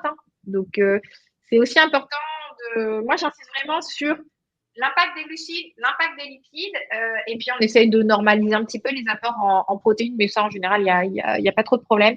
Les deux grosses catégories qui posent problème, c'est vraiment les lipides que les patients ne veulent pas réintégrer parce qu'ils ont peur, parce que leur médecin leur a dit ça va vous donner du cholestérol, il faut arrêter de manger des œufs, arrêter de manger du fromage, on marche sur la tête. Il faudrait leur réexpliquer, je pense, la voie du mévalonate, le cholestérol, ça donne quoi. Je pense que voilà, il y a des choses à faire, et cette notion d'oxydation du LDL cholestérol. Le problème, c'est que le médecin qui saurait ça, il vend plus de statine. Donc, il y a un problème derrière. Si tu veux, c'est compliqué. Je comprends bien la pression que les médecins ont. Le seuil à 2 grammes sur le cholestérol. Un médecin, tu vas voir un médecin avec une analyse à 3 ou 4 grammes, le gars, il est obligé de te prescrire une statine. Quoi. C'est une faute professionnelle qui ne le fait pas. C'est une faute professionnelle, tout à fait. Voilà, donc c'est entre le marché. C'est pour ça que je dis qu'il ne faut pas non plus trop taper sur les médecins. Moi, j'ai vraiment l'occasion de collaborer au quotidien avec des médecins, soit experts en médecine fonctionnelle, soit qui débutent et qui sont pleins de bonne volonté, mais ils se rendent compte de toutes les barrières qu'ils ont à pouvoir mettre en place vraiment cette nouvelle approche de la santé. Ils ne sont pas de mauvaise volonté, c'est vraiment qu'ils ont énormément de barrières. Et, moi, je dénonce ce système. Je ne vise pas des gens, je dénonce un système qui est pour moi. Ah oui, non, mais le système, il est gangréné. Il est gangréné. Voilà. C'est des conflits d'intérêts majeurs. On a Big Pharma. Bon, on l'a vu avec la crise Covid. On ne va pas parler du Covid parce que là, c'est encore pire, mais ça a été le plus gros scandale sanitaire je pense qu'on aura vu. Enfin, à moins qu'on en ait un prochain qui soit pire, sinon, c'est le plus grand scandale sanitaire de tous les temps. Pire, je ne vois pas qu'est-ce qu'on pourrait nous imposer pire que moi, j'ai toujours une petite place parce que je ne suis pas capable. Non, mais honnêtement, si tu veux, tu m'aurais dit en 2019 tout ce qu'on allait vivre, je t'aurais jamais cru. Donc, je laisse maintenant une petite place sur ce que j'imagine pas. Ouais, l'inconcevable, parce que pour moi, c'était vraiment pas pensable qu'on puisse nous imposer ce type de stratégie. J'en suis encore. Moi, ça m'a beaucoup perturbée. Je pense que j'ai eu 6 mois où j'étais dans un état de sidération totale. Où je me suis dit, qu'est-ce que je vais faire? Où est-ce que je vais partir vivre? Comment je vais faire? Comment je vais protéger mes enfants de tout ça? Ça a été l'horreur. C'était absolument l'horreur. Ouais. Donc oui, on peut s'attendre toujours à pire. Oui. Et peut-être, je voulais te demander ton avis, parce que toi, c'est vraiment ton grand domaine d'expertise, avec les nouvelles stratégies pharmacologiques qui ont été mises en place pour prendre en charge le DT2 et donc la dérive sur le surpoids avec des analogues GLP-1. Qu'est-ce que tu en penses? Au niveau marketing, c'est génial. C'est génial. Ça va très bien marcher. Tu sais, je vois, moi, j'habite au Colorado. La startup Virta Hills, je ne sais pas si tu connais, qui a été fondée par Semin Kinen, a déménagé de Californie au Colorado. Il fait je crois qu'il doit faire à peu près une vidéo par semaine pour dénoncer l'Ozempic et toutes les autres marques qui ont produit ça. Ça marche super bien. Les publicités à la télé cartonnent. Ça vaut $1 480 par mois, mais c'est intégralement pris en charge par les assurances santé américaines. Donc, ça coûte 0 directement aux Américains. Ils n'ont rien à faire puisqu'ils ont juste qu'à se faire piquer 2 fois par mois. Et ils continuent à bouffer leur merde. Et je vais te dire, même un exemple qui m'a rendu triste quand je l'ai vu, parce que j'ai été voir, il y a une petite association qui s'occupe de diabétiques de type 2 ici, en keto. Et il y a une personne qui venait depuis des années qui dit non, mais c'est bon, moi j'arrête le keto. J'ai trouvé le traitement. Voilà. Donc concrètement, ça va même. Alors, Forcément, j'avais les cheveux droits sur la tête. Je lui ai expliqué le risque cancer thyroïde, les problèmes sur le foie, le fait que quand elle allait perdre 2 kilos, elle allait perdre 1 kilo de muscle. Et ça, c'est scientifiquement documenté dans les études de mise sur le marché. Et qu'après, dès qu'elle allait vouloir éventuellement arrêter, elle allait reprendre à une vitesse grand V tout son poids. Rien à faire. Donc, c'est un vrai scandale. Ça sera le prochain scandale des prochaines années, avec des grosses victimes. En Europe, j'ai entendu parler qu'ils voulaient presque l'interdire, parce qu'il y avait déjà beaucoup de cancers de la thyroïde, justement. Donc, je ne sais pas, mais en tout cas, au niveau marketing et commercial, ça marche très bien. Ouais, moi, je suis très embêtée parce que j'ai des patients qui sont sous Saxenda. Enfin, voilà. On va pas trop citer les molécules pour que les gens aillent pas chercher sur Internet pour en acheter. Mais ouais, les pertes de poids sont phénoménales, sont vraiment hyper importantes. Et effectivement, sans aucun effort, sans aucune conscience alimentaire, puisque finalement, un des effets indésirables, c'est des nausées, des troubles digestifs qui font que le patient, en fait, finalement, il a plus faim. Mais on est bien d'accord qu'à un moment, comment on va faire? Je pense pas que ce soit une stratégie qui soit tenable sur le long terme. Donc, moi, je suis très inquiétée par cette nouvelle classe pharmacologique et qui pourtant est mise en avant même par nos médecins fonctionnels. Donc, c'est ce qui m'inquiète encore plus. Tu sais, à donc, je pense qu'on n'a pas encore tout compris. $1 par mois, ça te fait un petit coup, allez, on va dire à 19, parce que ça va augmenter $19 000 par an. Ça te permet d'allouer un peu d'argent pour le marketing et financer des congrès qui vont bien. Ouais, je suis d'accord, mais tu vois, nos médecins fonctionnels sont quand même bien au courant. Le coût du diabète aux États-Unis, l'année dernière, étude publiée, c'est $419 milliards. Ça fait beaucoup d'argent quand même. On peut se permettre de faire des choses avec ça. On peut faire des congrès, envoyer des gens aux Caraïbes, etc. Voilà. Alors moi, tu sais, ce que je me disais, je savais pas le lien cancer thyroïde, je regarderai. Mais moi, la question que je me posais, parce que c'est vrai qu'on nous a vendu ça, et c'est vrai que sur le papier, on se dit, analogue, pourquoi pas, ça peut être effectivement très intéressant de travailler sur la satiété et tout ça. Mais je me disais finalement, c'est comme si quand on donne de l'insuline, on va créer une insulinorésistance. Ça paraît logique. Mais est-ce qu'à un moment, on ne va pas créer des résistances à ces analogues GLP-1 et est-ce qu'on va devoir être crescendo dans les doses et on ne va jamais s'en sortir en fait? Donc, moi, je suis vraiment très inquiète sur ces nouvelles stratégies. Et le problème, c'est que comme tu dis, les patients, eux, ils achètent. 10 kilos en un mois à rien faire, ils achètent. Ah bah ça c'est non mais enfin les États-Unis ont beaucoup d'avance. Moi je dis toujours les États-Unis ont vraiment beaucoup d'avance. Ils ont beaucoup d'avance dans la connerie, dans l'erreur, mais aussi après dans la solution. Mais ils ont toujours de l'avance. Et pour ce genre de choses, ils ont vraiment de l'avance dans la connerie. On voit l'épidémie de diabète dans certains États, c'est un vrai carnage. Moi j'habite dans la ville la plus healthy de tous les États-Unis. Le taux d'obésité c'est moins de même pas la moitié de la France. Donc tout le monde est sportif, il y a du champion du monde partout, etc. Mais dès que je fais 30 ou 40 km, je retrouve. Et encore, le Colorado est l'État le plus mince de tous les États-Unis. Il faut sortir de l'État pour aller chercher vraiment. Et dès que tu arrives dans les États comme le Mississippi, l'Alabama, etc., tu es à 80% d'obésité. Et quand je dis de l'obésité, c'est des gens qui font plus que 200 kilos, quoi. Attention. Oui, obésité morbide, quoi. Ouais. Mais tout a échoué. Regarde la chirurgie bariatrique, c'est la même chose. Quand tu regardes, il y a une étude remarquable, j'arrête pas de la citer, c'était une étude qui disait, voilà, on a des patients qui vont passer en chirurgie bariatrique, on va leur mettre 1 mois de régime cétogène. Qu'est-ce qui se passe? Ah bah ça va super bien. L'insuline, c'est mieux. La glycémie, c'est mieux. Il y a une perte de poids, l'hypertension, tout ça. Hop, c'est super. Conclusion, ils sont prêts à passer en chirurgie bariatrique. Ben non, continuez. Il suffit juste de continuer. On continue. Mais c'est ça le problème. C'est la démarche proactive, c'est la participation du patient. Et aujourd'hui, les patients attendent trop. Ils sont là, ils sont passifs. Donnez-moi le truc miracle, la pilule, le truc, la chirurgie. Oui, alors parce que la vraie fraude, je suis d'accord que tout le monde veut la pilule miracle. Je pense que l'être humain, il est câblé vers la facilité. On n'a pas envie de se faire mal, on n'a pas envie de faire des efforts. Tout le monde a envie d'aller vers la facilité. Mais de l'autre côté, il faut être réaliste et il faut vendre les vraies choses. Il faut aller voir le taux d'échec sur les chirurgies d'obésité, que ce soit Roux en Y, sleeve, etc.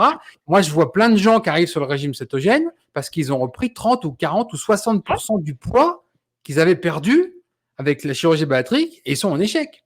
Et on ne leur parle pas non plus. Moi, j'ai vu des gens me dire, personne ne m'a jamais dit après mon opération, pas ma sleeve, mon pontage, enfin l'opération Roux en Y, le bypass, que j'étais dépendant de compléments alimentaires fortement dosés. Ils sortent de l'hôpital, on leur dit même pas ça. C'est gravissime. Aujourd'hui, c'est ça la situation. Alors moi, j'ai fait il y a une année où quand je te disais, je me suis quand même intéressée un petit peu au blocage psychologique parce que franchement, honnêtement, dans ma patientèle, j'ai des patients qui n'arrivent pas à mettre en place les recommandations nutritionnelles. Et donc, j'ai suivi un DU à la fac de médecine de Dijon qui s'appelait, je crois, Pédagogie et psychologie du comportement alimentaire. Et dans ce DU, on avait 2 chires bariatriques qui sont venus au DU. Ils étaient tout seuls parmi voilà, tous les autres professionnels de santé. Ils nous disaient, non, nous, clairement, on a bien compris que c'était un échec ce qu'on faisait. Et on veut comprendre qu'est-ce qu'il faut faire d'autre. On veut travailler en pluridisciplinaire, on veut retravailler sur le comportement alimentaire. Et j'ai trouvé ça super, tu vois, de me dire, bah, il y en a quand même quelques-uns qui disent qu'on fait, c'est de la merde, c'est de la merde. Concrètement, il va falloir qu'on trouve autre chose. Alors peut-être que ça peut motiver le patient parce qu'il va perdre du poids rapidement, mais tout de suite après, il faut lui expliquer au patient, il faut le rééduquer à comment manger. Mais autant le rééduquer comme avant. tu disais, Il faut le rééduquer avant. alors oui, oui, mais le problème, c'est qu'il y a une histoire de motivation. Parfois, tu arrives à mieux motiver tes patients quand ils ont déjà une perte de poids. Il y a des patients qui sont tellement dans l'obésité morbide depuis des années qui disent que de toute façon, il n'y a rien qui va marcher. Alors, c'est vrai que si tu arrives à leur faire perdre 20-30 kilos assez rapidement sans effort, là, tu peux retrouver un peu de motivation. Je ne suis pas tout à fait pour, mais je peux comprendre un petit peu l'idée. Et après, ce que tu disais, c'est super intéressant. Et moi, je travaille avec plusieurs laboratoires de compléments alimentaires, dont un qui a sorti une gamme dédiée à la chirurgie bariatrique, parce qu'effectivement, la B12, le fer, le magnésium, le calcium, il faut y penser. Et ces patients-là, on les laisse comme ça. Voilà, oui. Vous allez sortir, vous allez perdre 40 kilos en faisant rien, vous allez être complètement déficitaire. Et tous ceux qui vont se refaire opérer. Une patiente, ça fait 4 fois qu'elle repasse. Pour se refaire opérer parce qu'elle fait des fistules. Donc, c'est. Voilà, si on peut éviter, mais ça, c'est un gros business aussi, il faut dire. La chirurgie bariatrique, ça a été un énorme business. Donc, aujourd'hui, je pense qu'il faut travailler. 60 000 par an 60 000 Et ça, c'est payé par la sécurité sociale. Tu vois, et voilà. j'ai un problème et on avec leur dit prenez du poids. Prenez du poids, vous n'êtes pas encore assez gros. Prenez du poids. Non, ça, je l'ai vu. Quelqu'un me l'a dit. Quelqu'un me l'a dit.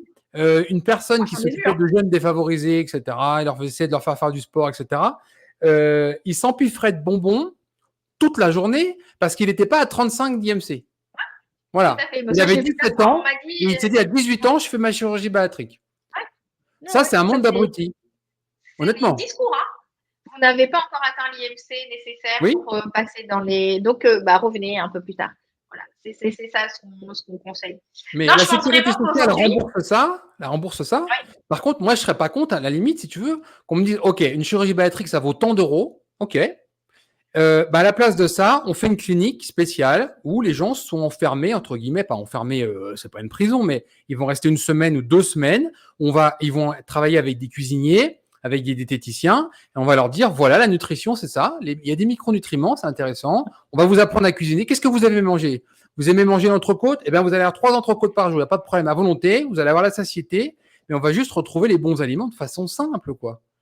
Mais le problème, tu sais, c'est que nous, on a une clinique à La Réunion qui est spécialisée dans. Parce que La Réunion, c'est un énorme problème, le surpoids, l'obésité, le diabète, c'est catastrophique, vu ce qu'on mange, c'est normal. Et donc, on a une clinique qui s'est spécialisée dans l'éducation nutritionnelle, la prise en charge des patients en obésité. Je ne vais pas citer le nom de la clinique, je ne veux pas lui faire de la pub. Et de toute façon, c'est pour en dire pas vraiment du bien. Mais si tu vois ce qu'on fait manger aux patients, c'est des régimes hypocaloriques, hyperglucidiques. Mais c'est ce qui est fou depuis des décennies. Mais parce que dans les services de nutrition et d'endocrino, on ne donne imagine Virta. Je reprends l'exemple de Virta parce que, honnêtement, je le dis, Samin Kinen, c'est quelqu'un pour qui j'ai un énorme respect.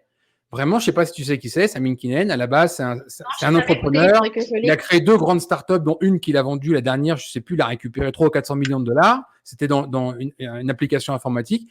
Mais lui, il est en keto depuis plus de 15 ans. Il était triathlète, etc., etc. Quand il a vendu sa dernière société, il s'est dit, il faut que je fasse quelque chose sur le régime cétogène. Il a fondé Virtalis, donc il a pris le meilleur board scientifique au monde, tous les plus grands spécialistes, les chercheurs, etc.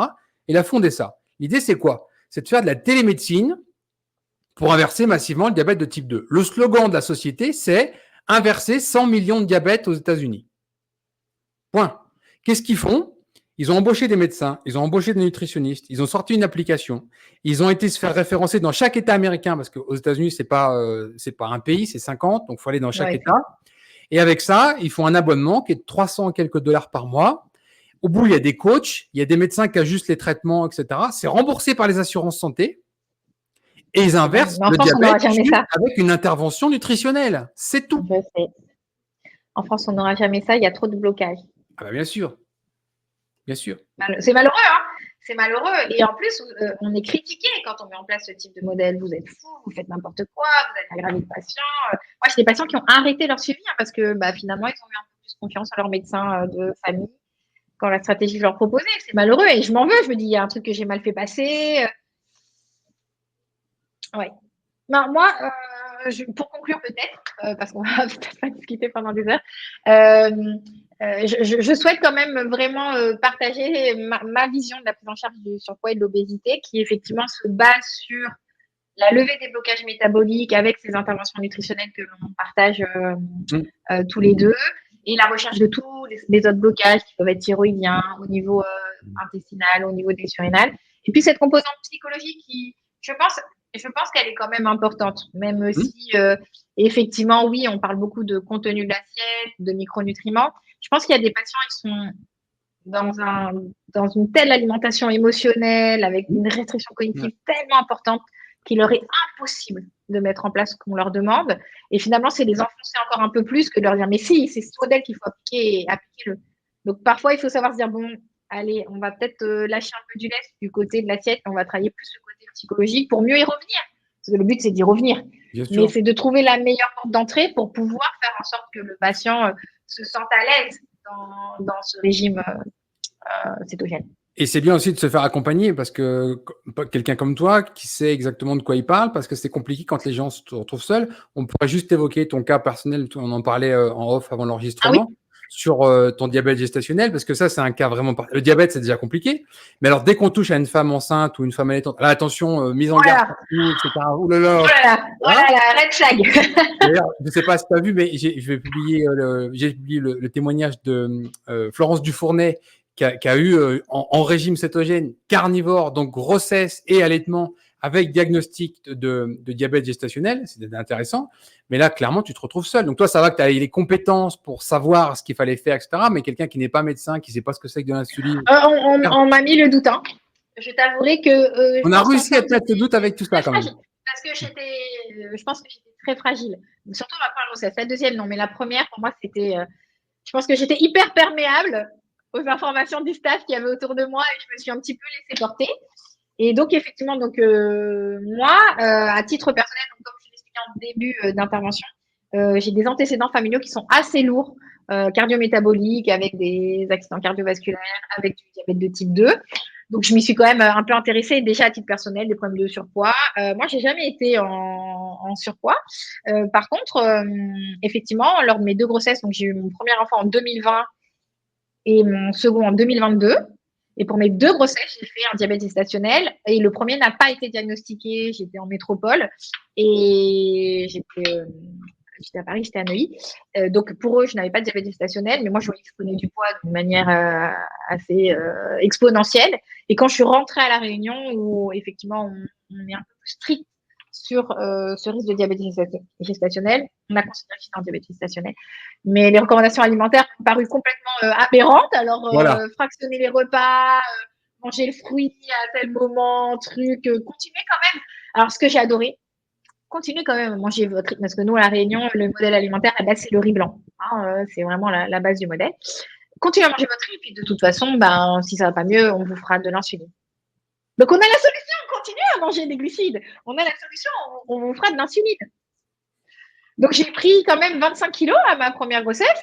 Donc, j'ai reperdu en faisant tout ce que je propose. J'ai reperdu ces 25 kilos dans la foulée. Puis, je suis retombée enceinte quasiment tout de suite. Parce que mes enfants ont 19 mois d'écart.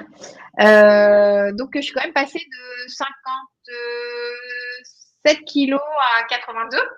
Donc, ça m'a fait bizarre. Hein. Alors, j'étais enceinte, mais voilà, je sentais qu'il y avait un truc qui n'allait pas quand même. Et pourtant, avec effectivement une glycémie à jeun qui était à 92-93. Donc, on était vraiment à la limite pour diagnostiquer le diabète gestationnel. Mais je pense qu'effectivement, si j'avais fait une insulinémie, ça aurait pas été la même. Je pense que j'avais une insulinorésistance qui était majeure. Et là, donc, je suis retombée enceinte à mon poids de départ et j'ai repris 25 kilos. Et j'ai refait un diabète gestationnel et on m'a redit, de toute façon, ne t'inquiète pas, on te mettra sous insuline si on n'arrive pas à réguler ton truc. Et donc, du coup, là, j'ai mon deuxième qui a 2 ans. Donc, c'est vrai que ça m'a fait bizarre de faire 82, 83 kilos quand on a accouché, qu'on se dit, mais il y a un truc qui ne va pas, j'ai jamais fait comme ça. Et oui, en réappliquant traditionnellement les recommandations de fasting et de cétogène, j'ai reperdu du poids assez naturellement. Et là, avec le fait d'avoir la quarantaine, 2 enfants, je sens quand même que mon métabolisme a été un petit peu modifié. J'ai aussi eu un problème de T3 reverse un peu augmenté à cause du stress, pas à cause d'un régime restrictif, parce que les hypercorticistes ont augmenté l'activité de la DIO3, donc j'avais une T3 reverse un petit peu augmentée. Donc du coup, ce que j'ai décidé de faire, c'est actuellement, ce que je fais pour vraiment ces derniers petits kilos qui me manquent, c'est vraiment de repasser en cétogène pur. Je pense que je suis à moins de 20 grammes de glucides par jour là actuellement. Le fasting, c'est plutôt je me l'impose pas. C'est vraiment l'écoute des sensations de faim qui font que de toute façon, comme ma glycémie est hyper basse, j'ai un bon apport de protéines, un bon apport de lipides. Donc, du coup, j'ai une satiété qui est très, très longue et j'arrive assez facilement à faire du OMAD sans que ça me pose de problème. Et je dois dire que là, avec les fêtes et tout, il y avait eu un petit plateau, voire une petite reprise. Et sur 2 semaines de keto à moins de 20 grammes de glucides, j'ai perdu 4 kilos. Donc, non, je peux que recommander cette approche nutritionnelle. Elle est efficace quand on a un blocage, quand on sent que, voilà, on n'y arrive plus. C'est vrai que couper les glucides, ça semble être quand même la solution pour toute cette graisse. Donc, moi, j'ai vraiment ce profil Android, à prendre du gras sur le bidou. Donc là, on est vraiment dans un hyperinsulinisme, voilà, c'est très caractéristique. On voit les centimètres. Ah oui, je voulais dire quand même, ça aussi c'est important. Pensez peut-être à vous éloigner un petit peu de la balance et à vous rapprocher de votre mètre ruban parce que prendre un tour de taille, je pense que c'est bien plus intéressant que monter sur une balance qui va vous donner un poids total sans tenir compte de la masse maigre, de la masse musculaire. Donc ça, c'est quelque chose que je dis souvent. Attention à la balance, à moins d'être vraiment dans un centre. Particulièrement chez une femme en plus, parce qu'une femme a son cycle hormonal, enfin une femme qui a encore son avec le cycle hormonal, il y a des retentions d'eau qui changent dans le cycle, etc. Je n'avais parlé dans Bonjour Keto. J'avais fait un graphique complet là-dessus avec l'appétence pour plus de gras ou plus de glucides selon le cycle et surtout la rétention d'eau. Donc des fois, tu peux gagner un kilo d'eau et perdre 1 kilo de graisse en même temps. Le poids est stable, les gens sont désespérés, alors qu'en fait, il y a une perte de graisse, quoi. Voilà. Oui, tout à fait, tout à fait. Et d'ailleurs, en micronutrition, on travaille énormément sur cette problématique de SPM, de syndrome prémenstruel, avec cette problématique de rétention d'eau, en rééquilibrant un petit peu l'équilibre estrogénoprogestatif, en travaillant sur certaines plantes comme l'alchimie, l'aquilée millefeuille. Et ça fonctionne très bien avec le griffonia pour effectivement ces compulsions sucrées où il est plus dur de tenir le modèle cétogène pendant cette phase de prémenstruelle. Donc, on arrive quand même à aider la patiente à se rééquilibrer au niveau hormonal pour que ça soit plus simple pour elle. Mais c'est vrai que, effectivement, à moins d'être dans un centre, à un moment, je travaillais dans un centre à Paris où ils étaient hyper bien équipés et on faisait, tu sais, les DEXA, là, donc on voyait vraiment c'était, mais personne n'a ça dans un cabinet en ville, quoi. J'ai envie de dire, votre petite balance, dans ce métri, moi, ça ne sert pas à grand chose. Avec ça, parce que beaucoup de gens, ils veulent une photo à peu près de départ. Ça, c'est génial. Mais qui a ça? Ça coûte cher quand même cet appareil, je veux dire, le médecin généraliste. Moi, quand j'en faisais ou que j'en ai fait faire, de mémoire, j'allais à Paris, ça coûtait 110 euros la séance. C'est pas non plus une fortune, mais par exemple, pour des gens qui ont des problèmes de densité osseuse, il y a des gens touchés d'anorexie, des choses comme ça, c'est super important. Et puis aussi, ceux qui veulent travailler la qualité musculaire, qui veulent voir ce qu'ils vont faire sur une année, par exemple, en faire un tous les ans ou tous les 2 ans, ça permet de. Voilà. C'est une bonne idée. Mais il faut avoir cette. Moi, je dis c'est soit ça, soit vous prenez vos mensurations parce que tu vois, quand tu regardes les balances impédance-métrie, les techniques aujourd'hui, elles sont sur une balance pas maîtrisée, on est d'accord. Donc, effectivement, on a le gold standard, l'idéal, mais c'est rare. Moi, j'ai travaillé dans un centre où il y avait un appareil. Sinon, et c'était un centre vraiment pour patients, vraiment une clientèle assez privilégiée, on va dire. Donc, reprenez vos mètres rubans, prenez vos mensurations, ça c'est vraiment essentiel. Et un dernier petit point, parce que s'il y a des médecins qui nous écoutent aujourd'hui, moi j'insiste beaucoup sur le syndrome métabolique et sur le fait d'essayer de dépister le plus précocement le syndrome métabolique. Arrêtez d'attendre les 1,26 et donc je rappelle les critères du syndrome métabolique. La glycémie à jeun, bien évidemment supérieure à 1 gramme. les triglycérides supérieurs à 1,5 g, un HDL qui commence à s'abaisser chez les hommes 0,4 et chez les femmes 0,5, une hypertension traitée ou une tension à plus de 130-85. Et le premier critère diagnostic du syndrome métabolique, c'est le tour de taille. 80 chez la femme et 94 chez l'homme. Donc, vous voyez, le tour de taille, c'est essentiel. Donc, syndrome métabolique, pour le coup, on parlait de biologie fonctionnelle, on disait oui, ça coûte cher, tout le monde n'est pas capable. Un syndrome métabolique, ça se diagnostique sur une biologie conventionnelle remboursée. Donc, les médecins, là, ils ont un rôle à jouer.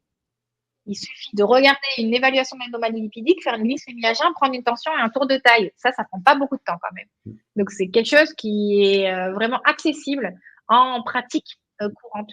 Et ce qui aujourd'hui concerne majoritairement les gens. Concrètement, quasiment une personne sur deux est touchée. Une personne sur deux est touchée par le syndrome métabolique et ne le sait pas. Oui, bien sûr. Et n'est pas pris en charge. Et il va y avoir les problèmes qui vont arriver à 40, 50, 60 ans. Donc, c'est ça, 5, 10 ans diabète, hypertension, etc. C'est toujours le même paquet.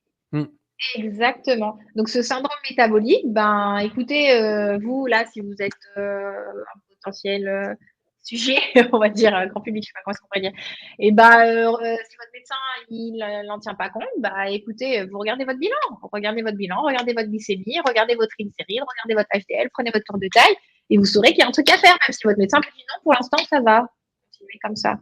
Et un simple régime cétogène, vraiment des choses simples. Réverse tout ça. Les glucides de votre alimentation, vous allez manger des légumes, vous allez manger des fruits qui sont pauvres en glucides, un produit laitier si vous en consommez, de la viande, du poisson, c'est franchement pas compliqué. Il y a une alternative. Mais n'ayez pas peur de manger, on est d'accord, en quantité, parce que souvent on a l'impression qu'il faut se restreindre. Manger. C'est pas un régime hypocalorique. Faut impérativement. C'est pour ça que je vois vraiment le problème trop souvent. Je vois énormément de gens qui arrivent avec une approche trop mathématique du sujet. Alors voilà, je pèse tant, je mesure tant, j'étais là, j'étais à l'activité. Alors il faut que je mange 80 grammes de protéines, on m'a dit 80 grammes de lipides et puis 20 grammes. Non. Alors je fais, c'est très bien, vous allez faire ça, ok. Et si vous avez faim, vous mangez quoi? Parce que j'ai bien dit que la règle numéro 1, c'est impérativement de manger à satiété. À satiété. Et donc il faut faire sortir les gens des chiffres aussi. À un moment donné, on est des êtres humains, on ne mange pas des calories, on ne mange pas des chiffres, on mange. On mange pas des calories, c'est la catastrophe. On mange des aliments, donc on va manger de la viande, on va manger du poisson. Il est préférable de dire, tiens, je vais plutôt faire un homemade parce que pour moi c'est plus simple pour atteindre la satiété, plutôt que de vouloir ventiler des macros d'une précision extrême. J'avais publié le témoignage de quelqu'un qui était ingénieur et qui avait fait des tableaux Excel, enfin tout au gramme près, etc. Au bout de 3 mois, il n'en pouvait plus et il a bien compris en fait que ça servait à rien. Dès qu'il a lâché prise, c'était bon. Voilà. En fait, c'est simple le régime cétogène, vraiment. Ouais. C'est ce qu'on aborde un petit peu en psychonutrition, c'est de se dire d'arrêter de vouloir tout contrôler avec la tête et de se reconnecter un petit peu à ces sensations physiques, physiologiques de faim et finalement apprendre à s'écouter. Mais on a tellement été lobotomisé par ce concept des calories que beaucoup, et puis il y a aussi tout l'univers des sportifs, on n'en a pas parlé, mais il y a quand même tout cet univers qui pollue encore l'approche nutritionnelle de la perte de poids avec la mise en place du calcul, la ventilation, le calcul des macros et les hypocaloriques. Et comme ils montrent des physiques qui sont attrayants, c'est vendeur pour le patient. Donc, sauf que le patient, il se doute pas, il y a combien d'heures d'activité physique derrière et quel est le contrôle qui est mis en place. Parce qu'il y a ça qu'il faut regarder aussi. Ça me coûte combien, en fait, de mettre en place ce modèle en termes d'énergie? Ah oui.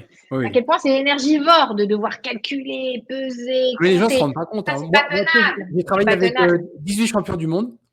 J'ai travaillé un peu dans plein de domaines et je me suis intéressé même à des domaines qui ne me concernaient pas forcément, par exemple le culturisme.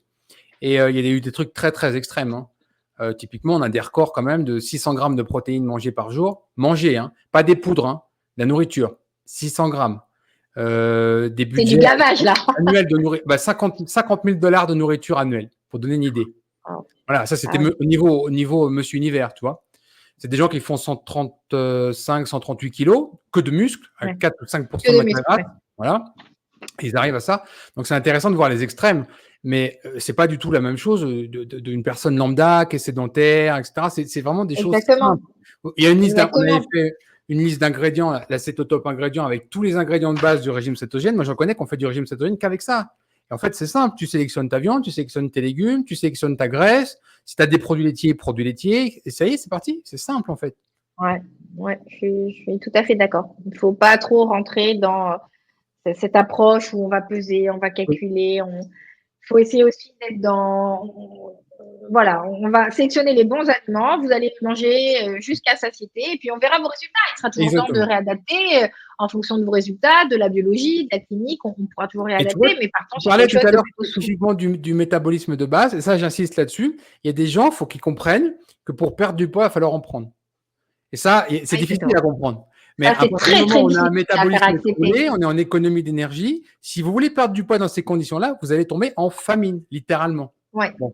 Et exactement. c'est pas Le problème de durable. la T3 reverse que j'expliquais tout à l'heure, Voilà. c'est il faut pour réverser l'activité de la DE3 et aller vers la DE2 et produire de la T3 libre, on est obligé de remonter les calories, hein, il n'y a pas le choix. Il n'y a pas Exactement. le choix. Mais pour pouvoir finalement, par la suite, reperdre sereinement, Reperdre ce poids durablement, sans faim, etc. durablement. Hmm. Et aussi Exactement. avec de bons niveaux de micronutriments. Parce que, attends, on ne peut pas manger 3 feuilles de salade, c'est pas possible. Voilà. Impossible. Tout à fait d'accord. Bon, bah, on n'est pas d'accord sur rien, en fait. Ouais, on est d'accord. Voilà. Franchement, c'était hyper agréable et je m'en doutais, vu que, comme je me disais que j'avais suivi ton académie et que j'étais d'accord avec tout ce que tu racontais, je me doutais bien que on partageait un petit peu les mêmes Vraiment, valeurs et les mêmes vraiment, grandes vraiment. lignes de prise en Oui, charge. C'est passionnant. exactement. Les micronutritions, tout ça, l'importance des micronutriments, ça, c'est un sujet qui est toujours marginalisé. Et pour moi, il est de première importance. Donc, je suis très heureux d'avoir un professionnel de santé comme toi où les gens peuvent se reposer. Bien sûr, en description de cette vidéo, le lien pour les gens qui veulent rentrer en contact avec toi. Et c'est super important des gens engagés comme toi vers la santé par l'assiette, tout simplement, et pas par les médicaments. Eh ben oui, écoute, moi je suis ravie. Merci beaucoup de m'avoir accordé C'est moi. ce temps de parole. Et puis, bah, au plaisir de continuer à suivre vos activités sur votre académie. Merci beaucoup. Je te remercie pour ton temps. À très bientôt. Merci, à bientôt. Au revoir.